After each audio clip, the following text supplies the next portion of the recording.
সময় রিজার্ভেশন আমরা মধ্যে উঠছি তাহলে আমরা স্টেশন থেকে আমরা তো জানি না এটা রিজার্ভেশন আমরা একজন তুই আসছেন না পুলিশ জানি সম্ভবত স্টেশনে মনে হয় তাই না এসে আমরা ট্রেন থেকে লামাই দিছে বুঝছি এটা রিজার্ভেশন আমরা খালে আসছিল তো কইতাছে রিজার্ভেশন আমরা তোমরা একটা লাইনে যাওয়া লাইনে সেটা তোমরা আরেকটা আমরা মধ্যে যাও তো এই সময় সারা টাইমে আছে ট্রেন কিন্তু তাই না আমরা ট্রেনে রাখছে না তোমরা যাই তেলে আসতে বাড়িতে কুমারঘাটে এই কারণে আমরা গেছি উঠতাম আরেকটা আমরা আমাদের উঠতে যেতাম গা দৌড়ও লাগছে মাসিও ধরছে শিকার মতো আমিও ধরছি কিন্তু দুজনের কারণে আর উঠতে পারছি না তারা পিছন থেকে ধাক্কা জন্য দিচ্ছে আর আমি তুটতে গেলাম গাড়ি আমার মাসির ফেলা একে মার যাই মনে মাসি পুরি রাস্তা ট্রেনে নিচ্ছে পুলিশের ট্রেনে যাওয়ার সময় একটা ওই লম্বা একটা জায়গা থাকে আমাদের লাগে সেই জায়গাটা হাইতে আছে।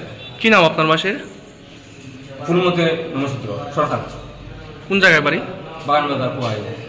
কই যেতেছিলেন আপনারা? মারঘাটে তেলিয়ামোড় থেকে। হ্যাঁ। আপনার নাম? সুভাষ সরকার।